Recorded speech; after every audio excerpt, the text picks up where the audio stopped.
जय हिंद स्टूडेंट्स। आज हम पढ़ेंगे क्लास 10th का विज्ञान का जीव विज्ञान। जीव विज्ञान में जिसको बायोलॉजी बोलते हैं, इसका अध्याय 1 पढ़ेंगे जिसका नाम है जैव प्रक्रम। जैव प्रक्रम में 4 टॉपिक पढ़ेंगे: पोषण, श्वसन, परिवहन और उत्सर्जन। मुख्य टॉपिक यही है। इसमें से सब टॉपिक स्वपोषण, विषम पोषण, वायवीय, अवायवीय और रक्त जाइलम फ्लोएम पढ़ेंगे और ब्रक नेफ्रॉन पढ़ेंगे। आपको ज़्यादा समय नहीं लेते हुए क्लास के आगे बढ़ते हैं।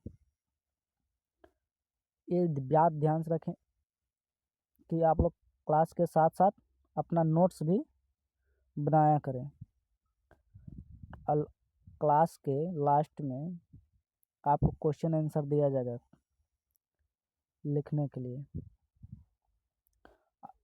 मोस्ट इम्पॉर्टेंट जो आप सब लिख सकते हैं। टॉपिक वाइज परिभाषा भी दी जाएगी कि आप सबको याद करने में आसानी होगी। ओके, आगे बढ़ते हैं। यहाँ देखो, पोषण, न्यूट्रिशन, इंग्लिश भी लिख लिया करो। पोषण किसको कहते हैं, इसकी परिभाषा लिखना। पोषण की परिभाषा लिखना: जीवों द्वारा भोजन ग्रहण करने, पचाने, अवशोषित करने और उसका उपयोग करने की प्रक्रिया को पोषण कहते हैं। करने की प्रक्रिया को लिखना यहाँ पे, करने की प्रक्रिया को पोषण कहते हैं। पोषण कहते हैं। ओके, पोषण कहते हैं लिखना। फिर पोषण 2 प्रकार के होते हैं। पोषण 2 प्रकार के होते हैं। पहला स्वपोषण, दूसरा लिखना विषम पोषण। विषम पोषण। ओके, स्वपोषण हेडिंग डालना, उसके बाद उसकी परिभाषा लिखना। स्वपोषण में लिखो: जीव स्वयं सूर्य के प्रकाश, वायुमंडल में उपस्थित CO2 और पानी, खनिज का उपयोग करके भोजन बनाते हैं। स्वपोषी जीव। उदाहरण में पेड़ पौधे क्या होते हैं, प्रकाश संश्लेषण करते हैं ना। तो क्या स्वपोषी है, स्वयं से भोजन बना रहा है, स्वयं से भोजन बना रहा है। जो स्वयं पर निर्भर है वो क्या है, स्वपोषी। जो दूसरे पर निर्भर है वो क्या है, विषम पोषी। जैसे हम सब हो गए, हम सब फसल पे, पेड़ पौधे पे आश्रित हैं ना, तो हम लोग विषम पोषी में आएंगे। अब पेड़ पौधे कुछ जीव आते हैं स्वपोषी में। एग्जाम्पल में लिख लेना, प्रकाश संश्लेषण पौधे में होते हैं। इसका सूत्र लिखना है 6CO2 + 6H2O। उसके बाद यहाँ पे प्रकाश संश्लेषण ग्लूकोज बनाएगा, फिर ऑक्सीजन देगा। ये प्रक्रिया कहाँ होगी, क्लोरोफिल में। प्रकाश संश्लेषण की प्रक्रिया कहाँ होती है, क्लोरोफिल में। प्रकाश संश्लेषण की प्रक्रिया क्लोरोफिल में होती है। क्लोरोफिल कहाँ होता है, पत्तियों में होता है। ओके, आगे बढ़ते हैं। आशा है कि आप सब समझ गए होंगे। विषम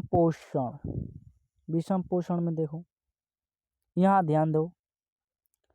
विषम पोषण में देखो, जीव दूसरे जीवों या जैविक पदार्थों पर निर्भर रहते हैं।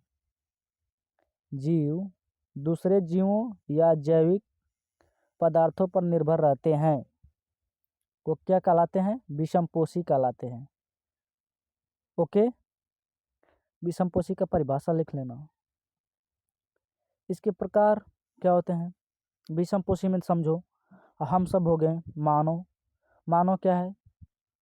पेड़ पौधे जो शाकाहारी है, वो फसल पर है ना, पेड़ पौधे हरी सब्जियां पर आधारित है। जो मांसाहारी कुछ जानवर हैं, जैसे शेर है तो हिरन पर आश्रित है।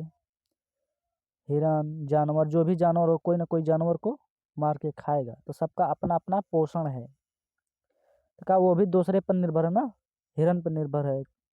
हम भी फसलों पर निर्भर है, फसल नहीं होगा तो कैसे खाएंगे? सर्वाहारी है जो सब पे निर्भर है। इसमें भी आते हैं प्रकार। ओके, पहला होता है, पहला पहला देखो यहाँ पे होलोजोइक। होलोजोइक में क्या होगा? भोजन को अंदर भोजन को अंदर लेकर पचाया जाता है। किसको? मानव द्वारा ना, मनुष्य द्वारा। ओके, और दूसरा क्या होगा? मृतजीवी। मृतजीवी में क्या होगा? मृत जीवों से पोषण जो पाते हैं जीव, उसको क्या बोलते हैं? मृतजीवी जीव बोलते हैं। जैसे कोई जानवर कोई जानवर का डेथ हो जाता है, कोई जानवर का डेथ हो जाता है तो उसको 2 ही 4 दिन में डिकम्पोज होने लगता है ना, सड़ने गलने लगता है। क्यों सड़ने गलने लगता है? वहाँ पे मृतजीवी जीव होते हैं, वही सब अपना पोषण वहीं लेते हैं, उसको क्या बोलते हैं? मृतजीवी बोलते हैं। ओके, जैसे कवक। परजीवी परजीवी में क्या होगा? परजीवी में अन्य जीवों से पोषण लेते हैं, जो अन्य जीवों से पोषण लेते हैं। जैसे में अमरबेल और जू, जो कपार में पड़ जाते हैं। इसे नॉर्मल भाषा में क्या बोलते हैं? लेख की ढील, ऐसे कुछ बोलते हैं। ओके, उसको परजीवी, क्योंकि वो जीवों पर निर्भर है, जीवों पर निर्भर है, जीवों पर निर्भर है, उसे परजीवी बोलते हैं। ओके ओके, आशा है कि आप सब निकल गए होंगे, क्लास को आगे ले चल रहे हैं। अब पढ़ेंगे श्वसन। श्वसन भी, श्वसन किसे कहते हैं? श्वसन श्वसन का परिभाषा लिखना। भोजन ग्लूकोज से ऊर्जा एटीपी उत्पन्न करने की प्रक्रिया को श्वसन कहते हैं। श्वसन 2 प्रकार के होते हैं। पहला, वायु की उपस्थिति में जो श्वसन होगा वायवीय होगा, जैसे ऑक्सीजन की उपस्थिति में जो ग्लूकोज का पूर्ण विखंडन करेगा वो वायवीय होगा। और जो वायु के अनुपस्थिति में करेगा, जैसे यहाँ पे अवायवीय हो जाएगा, क्योंकि यहाँ पे वायु की अनुपस्थिति है, वहाँ पे ऑक्सीजन की अनुपस्थिति है, वायु ऑक्सीजन की कमी है। यहाँ ग्लूकोज की आंशिक विखंडन होता है, मतलब कुछ ही भाग टूट पाता है। तो पहले वायु पढ़ेंगे, उसके बाद इसको पढ़ेंगे। वायु में लिख लेने के बाद ये लिखना, उसके बाद उत्पाद में लिखना। उत्पाद में मतलब ग्लूकोज को पूर्ण विखंडन करता है। विखंडन करने के बाद क्या देता है? CO2 H2O निकलता है। फिर 38 ATP हमें प्राप्त होता है। 38 ATP प्राप्त होता है। ओके, एक सूत्र में लिखा है, यहाँ ध्यान दो सूत्र में, कि यहाँ ग्लूकोज है C6H12O6 प्लस ऑक्सीजन की उपस्थिति में हो रहा है, तो यहाँ पे O2 भी है 6O2। यहाँ पे क्या प्राप्त हो रहा है? 6CO2, फिर 6H2O, फिर 38 ATP ऊर्जा हमें प्राप्त हो रही है। क्या ऊर्जा 38 ATP ऊर्जा हमें प्राप्त हो रही है। ये कहाँ होता है? ये कहाँ होता है? शरीर के अंग में माइट्रोकांडिया में होता है। वायवीय श्वसन माइट्रोकांडिया में होता है। ओके, माइट्रोकांडिया कहाँ पाया जाता है? कोशिका, पढ़े नहीं हो? 9th में पढ़े होगे ना, कोशिका होता है। कोशिका के अंदर केंद्रक होता है, फिर माइट्रोकांडिया होगा, फिर अलग अलग पार्ट होता है, इसका भी अलग अलग प्रोसेस है। ओके, ये ये वायवीय श्वसन कहाँ होता है? ऑप्शन में आ जाए 1 नंबर में कि वायवीय श्वसन कहाँ होता है, तो माइट्रोकांडिया में होता है। इसका सूत्र याद कर लेना, सूत्र पूछ लेता है। ये भी पूछ लेगा कि 38 ATP पाया जाता है ना वायु की उपस्थिति में होगा तो, अनुपस्थिति में होगा तो अभी पढ़ाया जाएगा। आंशिक भाग ही टूट पाता है, इसलिए वहाँ पे 2 ATP होगा। यहाँ देखो,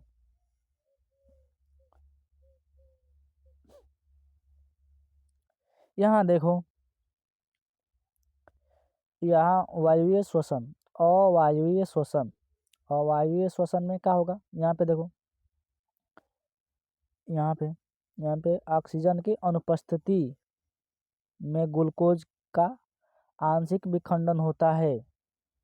आंशिक ही भाग टूट पाता है ग्लूकोज का। ओके, उदाहरण में क्या होगा?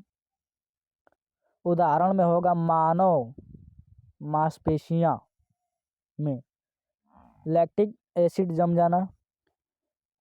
यहाँ पे लैक्टिक अम्ल और 2 ATP ऊर्जा देता है। ओके, जब आप सब पहली बार दौड़ते हो, ज़्यादा दौड़ देने से क्या होता है? पैर में लैक्टिक एसिड जम जाता है, वहाँ पे अवायवीय क्रिया होगी। ओके, लैक्टिक एसिड जमने के कारण ही हम लोग का पैर दुखने लगता है। समझ रहे हो बात को? तो इसलिए होता है कि थोड़ा थोड़ा दौड़ा करो। ओके, इसमें क्या होगा? अवायवीय क्रिया होगी, इसमें लैक्टिक एसिड और 2 ATP ऊर्जा देगा। ईस्ट में क्या होगा? एथेनॉल और CO2 और 2 ATP देगा। ईस्ट में क्या होगा? ईस्ट का मतलब यह होता है, इसमें सड़ गलते हैं। जैसे आप सब देखे होंगे, कोई पदार्थ होगा, कोई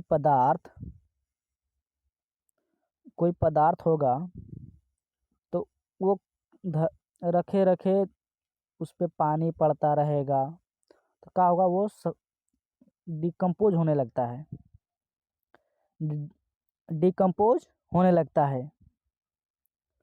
ओके, डिकम्पोज होने लगता है, तो उस पे देखोगे तो क्या होगा? वो हल्का हल्का शराब टाइप का बूंद दिखेगा, उसी को बोल रहा है एथेनॉल। Okay, ethanol. अब आगे बढ़ते हैं, लिख लेना। जैसे इसमें क्या होगा कि अवायु में जैसे अनाज को किसी पानी में रख देने पर, अनाज को उसमें पानी डाल दिया जाए, एक गिलास में अनाज को इतना रख के पानी डाल दिया जाए, इतना ही इसको भिगो दिया जाए, उसके बाद छोड़ दिया जाए, तो वहाँ पे क्या होगा? वहाँ पे एथिलीन बनेगा, सड़ेगा, गलेगा। जैसे कभी कभी एल्कोहल नहीं बनाया जाता है, वैसे ही। ठीक है, उसको किण्वन विधि बोलते हैं इसको भी। तो वहाँ पे क्या होगा, ईस्ट में बनता है। ओके, आगे बढ़ते हैं, आगे बढ़ते हैं।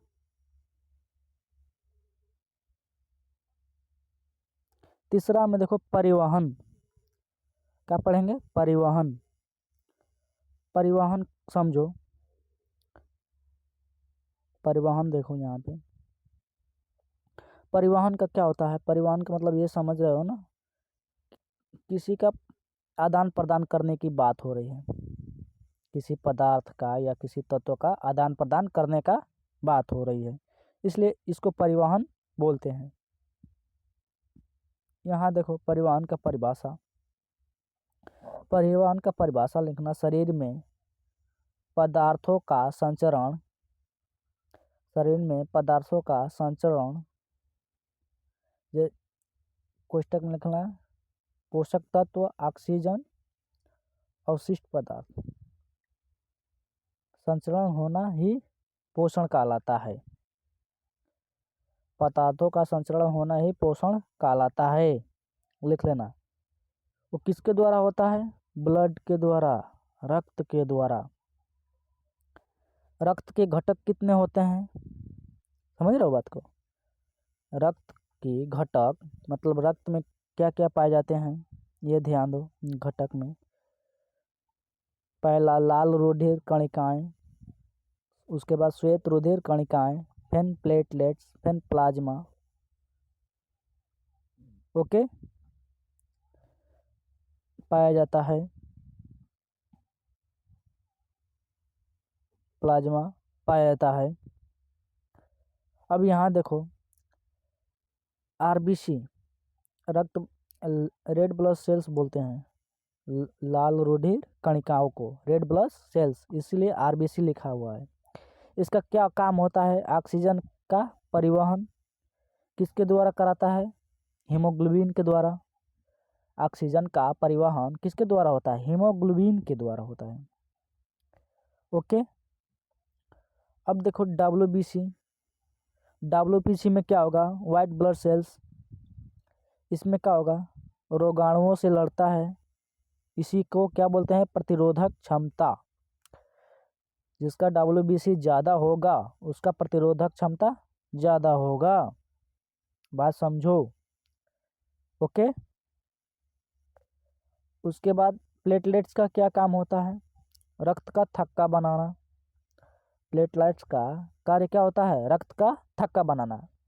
किसी शरीर से कोई अंग कट जाए तो वहाँ से ब्लड बाहर आने लगता है, तो ब्लड को रोकने के लिए क्या होता है, ये एक्टिव हो जाता है प्लेटलेट्स।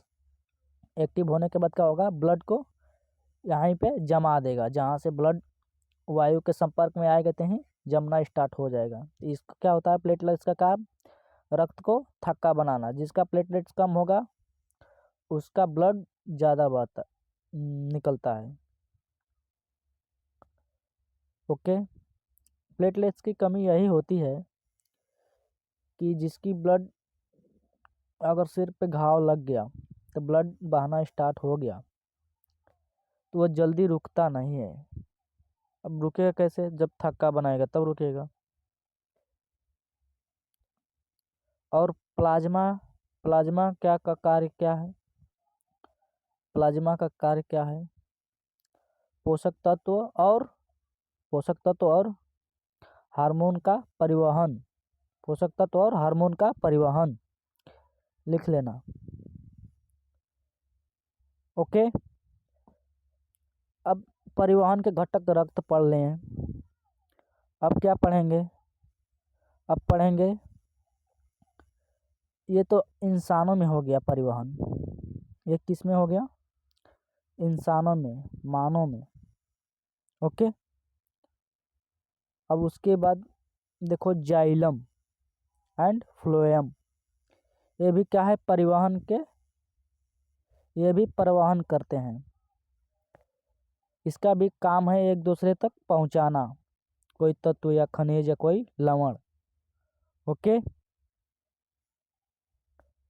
ये समझो यहाँ पे जाइलम का काम क्या होता है, जाइलम का काम यह होता है कि पौधों में जलों को पत्तियों तक ले जाता है। इसका लिखना पौधों में जड़ से पत्तियों तक पानी और खनिज ले जाना इसका क्या है कार्य है। दिशा क्या होता है केवल ऊपर की ओर। जैसे पेड़ पौधा कैसे होता है पेड़ देखो यहाँ पे पेड़,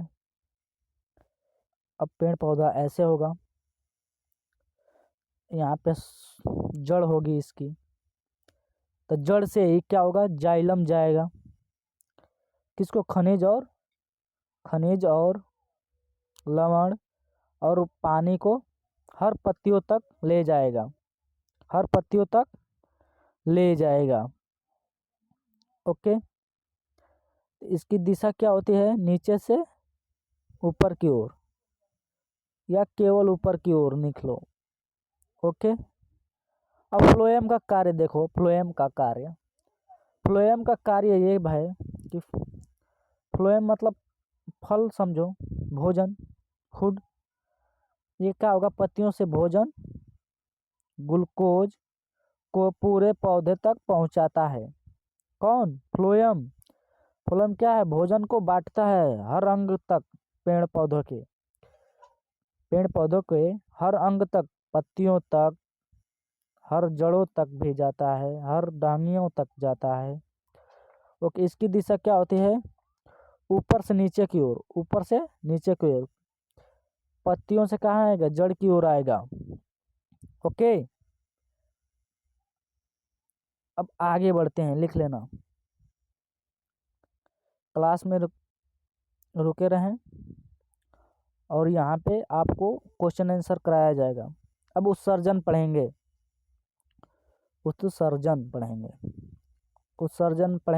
ओके। उत्सर्जन में देखो यहाँ पे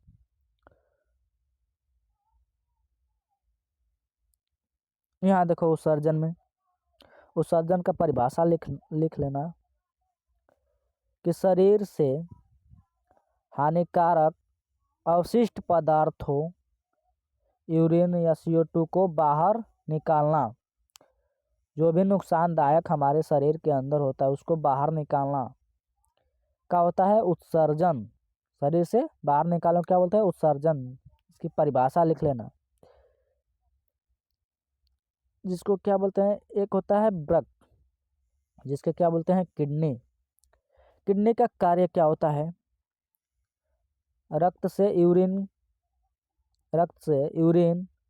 अतिरिक्त पानी और लवणों को छानकर मूत्र बनाता है। उसके बाद इसको उत्सर्जन होता है। इसकी संख्या कितनी होती है मनुष्य में 2 वृक्क होते हैं,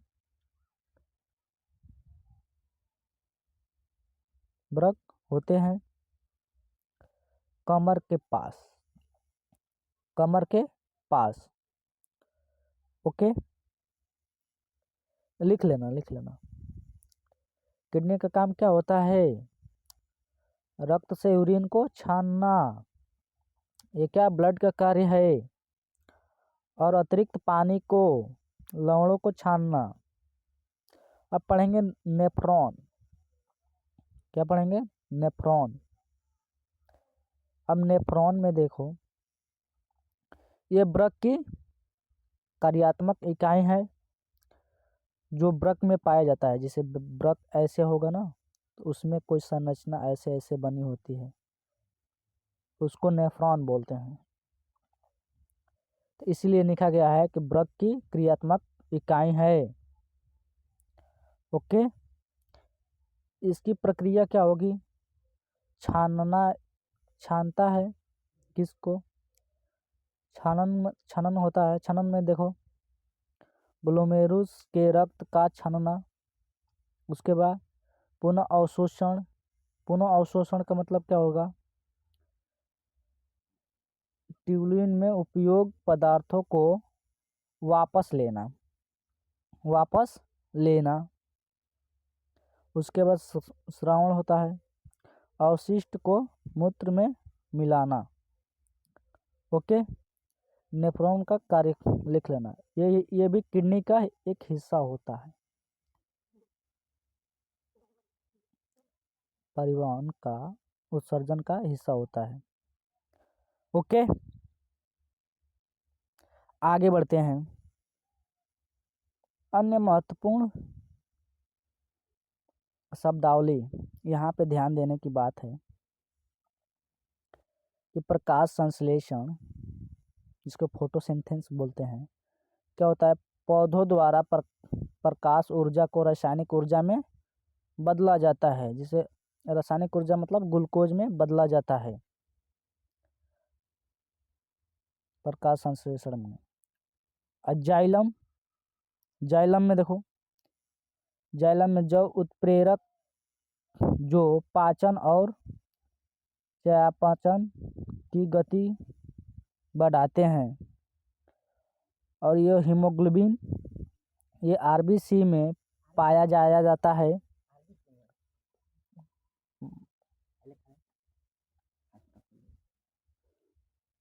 आरबीसी में पाए जाने वाला लौह युक्त प्रोटीन जो ऑक्सीजन बहाता है। ओके, ओके, अब क्लास यहाँ पे नोट्स उतार लो, उसके बाद क्लास को आगे बढ़ाते हैं। आगे बढ़ते हैं, आगे क्वेश्चन आंसर आपको लिखवाएंगे। महत्वपूर्ण क्वेश्चन आंसर ये दिखा दे रहे हैं, एक बार उतार लेना। ओके, वीडियो को रोकना और लिखना स्टार्ट कर देना।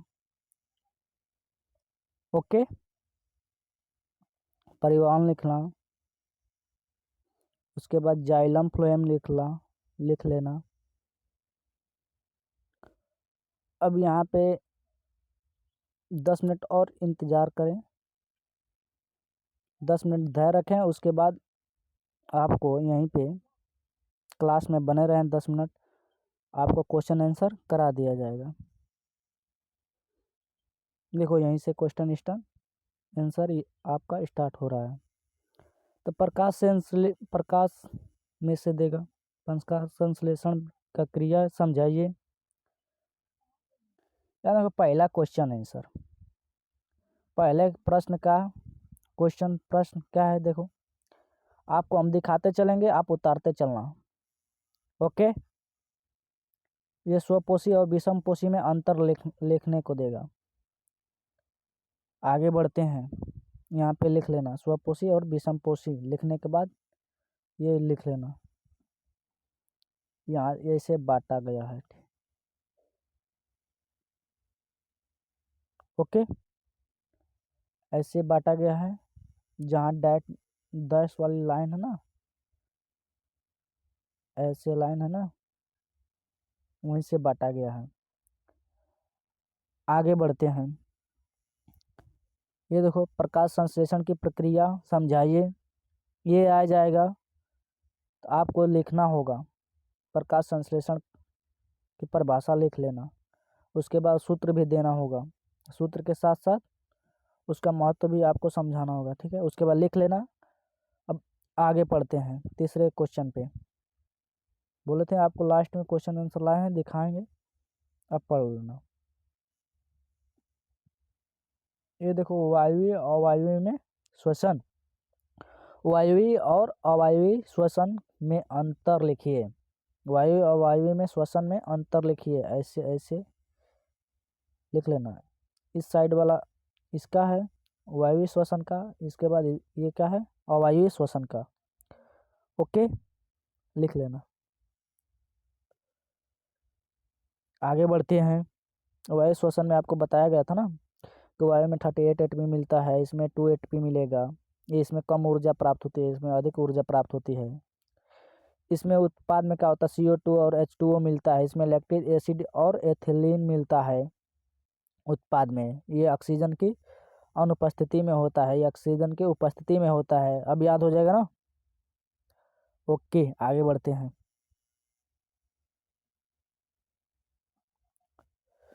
मानव में श्वसन की क्रिया का कहाँ होती है? कहाँ होती है? कोशिकीय श्वसन कहाँ होता है? माइटोकॉन्ड्रिया में, अभी बताया गया था, माइटोकॉन्ड्रिया में होता है। उसके बाद फेफड़े, फेफड़े में क्या होता है? ऑक्सीजन और CO2 का आदान प्रदान होता है फेफड़े में। फेफड़े का कार्य क्या होता है? ऑक्सीजन का लेना, CO2 को बाहर निकालना, इसी का आदान प्रदान होता है। आगे बढ़ते हैं। जाइलम फ्लोएम के कार्य बताएं, अंतर में लिखना कार्य। जाइलम का कार्य क्या होता है? जाइलम का कार्य क्या होता है? अब बताओ, कार्य में नहीं लिख लोगे कि जाइलम पत्तियों तक जल खनिज लवण पहुंचाता है, फ्लोएम पत्तियों से भोजन पहुंचाता है जड़ और पत्तियों तक, और ये एक दिशीय होता है। यह एक दिशीय होता है, केवल ऊपर की ओर जाएगा। यह परिवहन द्विदिशीय होता है, ऊपर नीचे दोनों जाता है। ओके, आगे बढ़ते हैं। यहाँ छठवां क्वेश्चन आंसर लिखो। ये रक्त के घटक और उसके कार्य लिखे। तो रक्त के घटक कितने हैं? 4। WBC है, वाइट ब्लड सेल्स है, रेड ब्लड सेल्स है, प्लेटलेट्स है, प्लाज्मा है। सबका कार्य कार्य आपको बताया गया था ना। कार्य कि ऑक्सीजन का परिवहन होता है, किस में होता है? हीमोग्लोबिन में होता है, ग्लोबिन द्वारा होता है। ये क्या होता है? प्रतिरोधक क्षमता बढ़ाता है। ये क्या होता है? रक्त का थक्का बनाता है, रक्त को रोकता है बहने से, कभी सर फट जाए तो। यहाँ पे प्लाज्मा क्या होता है? पोषक तत्व और हार्मोन का अवशिष्ट को बाहर परिवहन करता है। ओके, आगे चलते हैं 7वां क्वेश्चन आंसर पे। 7वां क्वेश्चन आंसर देखो यहाँ पे। मानव वृक्क यानी किडनी की संरचना और कार्य समझाएं। संरचना और कार्य समझाएं। संरचना में लिख लेना, उसके बाद अपने बुक से संरचना बना लेना। ओके, अब कार्य में क्या लिखोगे? ये रक्त को यूरिन, अतिरिक्त पानी और लवणों को छानता है। ठीक है, उसके बाद बताना। आगे बढ़ते हैं।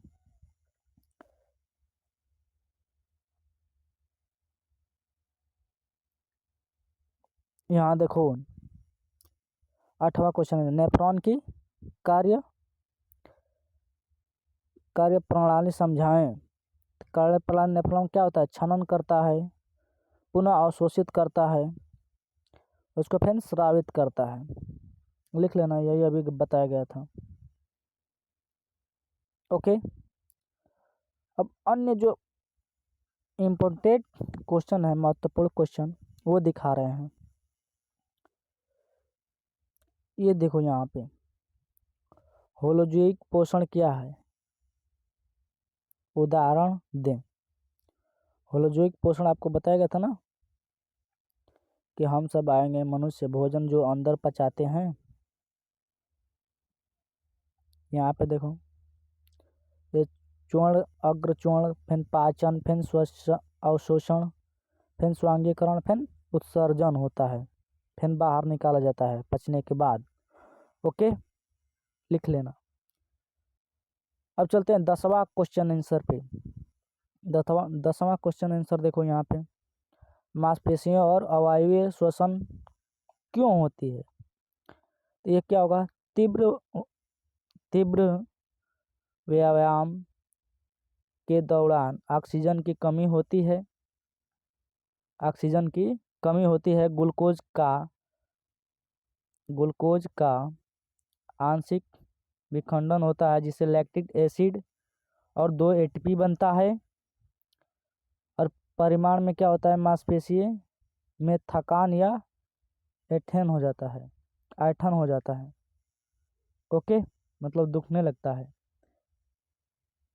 ये देखो, अपने बुक से काम करना, अपने बुक से चित्र बनाना, उसके बाद लिख लेना। ओके, ये नेफ्रॉन के भाग हैं, सारे। उसके बाद चित्र बनाना, चित्र बनाने के बाद उसमें लिख लेना। ओके, आगे बढ़ते हैं, चलते हैं। प्रकाश संश्लेषण का चित्र बनाए और समीकरण लिखिए। प्रकाश संश्लेषण का चित्र बनाना, एक पेड़ बनाना, यहाँ से एक पेड़ बनाना, पेड़ बनाना,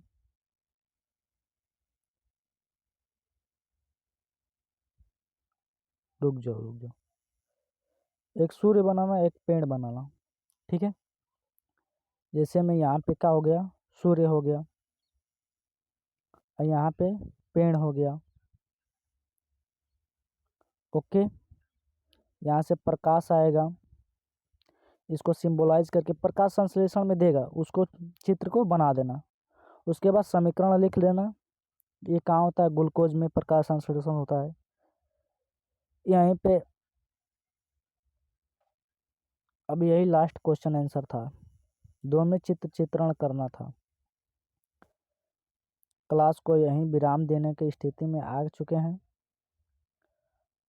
आप सबसे यही निवेदन है कि चैनल को लाइक एंड सब्सक्राइब जरूर करें। आपको यहाँ पे chapter wise class 9th 10th का मिलता रहेगा, 11th 12th का भी टॉपिक बनेगा। आप क्लास 10th 9th के हैं बच्चे, तो आपके लिए प्लेलिस्ट भी बना हुआ है। पूरा चैप्टर पढ़ना है तो प्लेलिस्ट पर चले जाइएगा, वहाँ पे जाना। क्लास फिजिक्स का बन चुका है, क्लास 9th का फिजिक्स का बना है, और क्लास 10th का केमिस्ट्री का प्लेलिस्ट बना है, जाकर देख लेना। केमिस्ट्री पूरा हो जाएगा, उसके बाद बायो पढ़ लेना।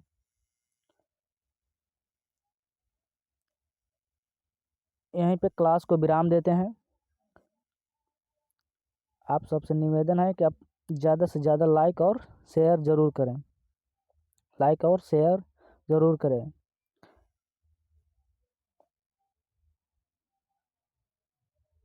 जो टॉपिक छूट गया वो कमेंट करें। यहीं क्लास को विराम देते हैं। जय हिंद, जय भारत।